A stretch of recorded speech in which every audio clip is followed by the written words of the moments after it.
Welcome to our deep dive into the Cold War and its legacy. Get ready, because we're about to uncover some startling realities about this era, going way beyond that typical, superpowers facing off narrative. Yeah. It's funny you should say that because that's exactly what we are going to do today. We're going to kind of dissect the power dynamics that were really at play. And we're going to do that guided by Noam Chomsky's Deterring Democracy. This book really challenges the, conventional wisdom about the Cold War. All right, let's dive in. So Chomsky argues that the Cold War wasn't actually about containing the Soviet Union. He claims it was more about the U.S. kind of securing this global dominance. I mean, that's a bold statement. What evidence does he even present to back that up? Well, he introduces this idea of the grand area, essentially these regions around the world, and especially in what was called the Third World at that time. These regions were rich in resources, potential markets, cheap labor, and Chomsky argues that the U.S. really wanted to control these areas to, further its own interests. So it's almost like the U.S. was playing this giant game of monopoly, just like gobbling up properties for profit and power. Yeah, that's a great analogy. And to understand how they kind of pulled this off, Chomsky encourages us to examine specific examples. Take the Marshall Plan, for instance. It's often hailed as, this generous act of rebuilding Europe after World War II. Yeah, I mean, I always thought of the Marshall Plan as purely a humanitarian effort. How could it have served U.S. interests? Well, Chomsky points out that the Marshall Plan required European countries to buy American goods. So this meant U.S. industries thrived, while European economies kind of became dependent on the U.S. And that ultimately ended up shaping the, global landscape in a way that benefited America. Wow, I never thought of it that way. It's like the U.S. was helping Europe get back on its feet, but also kind of subtly shaping it in its own image. What other examples does he give? Another fascinating case is Japan. You wouldn't typically think of Japan as like a pawn in the Cold War, right? But Chomsky argues that the U.S. rebuilt Japan as kind of like a junior partner to exploit Asia. So instead of punishing Japan for, being on the opposing side in World War II, the U.S. used it to advance its own economic interests in the region. Exactly. Japan was granted economic freedom, but the U.S. actively suppressed labor movements within the country. And this ensured that Japan wouldn't challenge the U.S. position in Asia. This is making me rethink everything I learned in history class. But if the Cold War was about the U.S. controlling these areas, why didn't more people see it that way? Weren't there voices of dissent? Yeah, well, that's where Chomsky brings in the concept of manufacturing consent. He argues that the U.S. government used various tactics to control public opinion and justify its actions. One of the most powerful tools was the Soviet threat. But wasn't the Soviet Union genuinely expansionist? I mean, they did have a powerful military and a very different ideology. That's true. But Chomsky suggests that the threat was often inflated, even manufactured at times, to kind of create this fear and justify interventions around the world. He argues that this fear was used to suppress any opposition and gain public support for military spending and actions that served U.S. interests. So basically, the U.S. was saying, look over there, a scary communist bear, while they were busy maneuvering behind the scenes. Yeah, that's a simplified way of putting it, but you're getting the idea. And the media played a key role in this. Chomsky argues that media narratives often downplayed U.S. actions while exaggerating those of its enemies. So that created kind of a distorted picture of reality that favored the U.S. narrative. That's concerning. It makes you realize how important it is to have access to diverse perspectives and to be critical of the information that we're given, right? Absolutely. And this manipulation of information wasn't just limited to external enemies like the Soviet Union. Chomsky also talks about the concept of internal aggression. Internal aggression. That sounds like a contradiction. What does he mean by that? Well, imagine a small country discovers a valuable resource like oil. Instead of using this resource to benefit its own people, they're pressured by a powerful nation to sell it cheaply. So they're kept poor and dependent. That's the kind of internal aggression Chomsky's talking about. So basically anything that challenged U.S. interests, even within other countries, was seen as a threat and dealt with accordingly. Yeah, and this is where things get even more disturbing. Chomsky presents several case studies to illustrate how these ideas played out in practice, like the U.S. interventions in Grenada and Panama. Those are definitely events that warrant a closer look. Before we get into those, though, let's take a moment to unpack this idea of internal aggression a bit further. It's such a provocative concept. I agree. It forces us to question how power operates on a global scale and who ultimately benefits. And to think all of this was happening while the world was seemingly fixated on the Soviet threat. Chomsky really makes you question everything you thought you knew about the Cold War. Yeah, it really does challenge our assumptions, doesn't it? It's Yeah. like you're peeling back the layers of history to reveal a much more complex and kind of unsettling picture. Exactly. So let's talk about those case studies you mentioned. You were about to tell us about Grenada and Panama. Right. Chomsky sees these interventions as blatant examples of U.S. aggression that were masked as humanitarian efforts. He argues that the justifications given for these invasions were really just flimsy pretexts. I remember those events from the news. And at the time, those justifications, like rescuing American medical students in Grenada, they seemed pretty reasonable. Yeah, well, that's kind of the point. Chomsky argues that those justifications were carefully crafted to appeal to public sentiment and hide the real motives. Which were? Maintaining U.S. control in regions considered vital to its interests. Take Grenada, for example. It had this revolutionary government that the U.S. saw as a threat, even though it was a tiny island nation. It seems almost absurd that a small island like Grenada could pose a real threat to the mighty United States. I know, right? But Chomsky suggests that the threat was exaggerated. He points out that the whole rescue of American medical students was basically a farce because they were never in any real danger. It was just a convenient excuse to intervene. And what about Panama? That was a much larger operation, wasn't it? Yes, and Chomsky argues that it followed a similar pattern. Manuel Noriega, a Panamanian leader, was initially a U.S. ally, even though he was known for his involvement in drug trafficking and, other illegal activities. It sounds like the U.S. was turning a blind eye to his corruption as long as he was serving their interests. Exactly. But when Noriega became a liability, embarrassing the U.S. with his actions, they decided to remove him.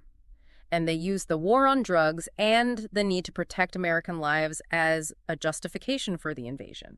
It's like a scene from a spy movie, except with real-world consequences. So in both these cases, Chomsky argues that the U.S. used fabricated reasons to justify military action and maintain its control. Are there other examples of this internal aggression at play? Absolutely. Chomsky highlights the Dominican Republic as another case where the U.S. intervened repeatedly. And it wasn't to promote democracy as often claimed, but to prevent it. Wait, prevent democracy? That seems counterintuitive. Why would the U.S., a country that prides itself on being a champion of democracy, try to undermine it in another country? Well, Chomsky's analysis suggests that a truly democratic Dominican Republic, one that prioritized its own people's needs, might have challenged U.S. economic dominance in the region. So it's about maintaining control, even if it means suppressing the will of the people in another country. That's what Chomsky argues. And he sees a similar pattern in U.S. support for Israel. That's a controversial topic. What's Chomsky's perspective on that? He points out that the U.S. has consistently supported Israel even when its actions violate international law and Palestinian human rights. Yeah, I can see how that could be a contentious point. What does Chomsky believe is the reason for this unwavering support? He argues that it stems from Israel's strategic importance in the Middle East. The U.S. sees Israel as a crucial ally, a bulwark against threats to its interests in the region. So Chomsky suggests that the U.S. overlooks certain actions by Israel because of its strategic value. That's his analysis. He sees it as another example of U.S. foreign policy prioritizing power and strategic interests, sometimes at the expense of ethical considerations. This entire discussion is making me rethink everything I thought I knew about the Cold War and U.S. foreign policy. If we accept Chomsky's analysis, what can we conclude about the legacy of this era? Well, one key takeaway is that we need to be incredibly skeptical of official narratives, particularly when it comes to U.S. involvement in global affairs. So we shouldn't just take things at face value. We need to dig deeper, consider different perspectives, and look beyond the headlines. Precisely. We need to ask critical questions like, what are the real motives? Who benefits?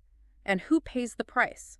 It sounds like we need to be more discerning about the information we consume and be wary of potential manipulation. Absolutely. And it's crucial to remember that the Cold War, even though it officially ended decades ago, continues to cast a long shadow. In what way? While many of the tactics and justifications employed during the Cold War, things like manipulating public opinion, demonizing enemies, and using pretexts to intervene in other countries, they're still in play today. So the methods might have evolved, the language might have changed, but the underlying goals and patterns persist. That's what Chomsky argues. He wants us to recognize these patterns and see how they continue to shape global events and to question whether they truly serve the best interests of the world. This is a lot to digest. It feels like Chomsky has pulled back the curtain on a whole system of power dynamics that most people aren't even aware of. Yeah, it can be overwhelming, but it's also empowering. Once you understand how these mechanisms work, you're less likely to be manipulated by them. You can start to see through the propaganda and make your own informed judgments. Well, that's a great point. Knowledge is power, as they say.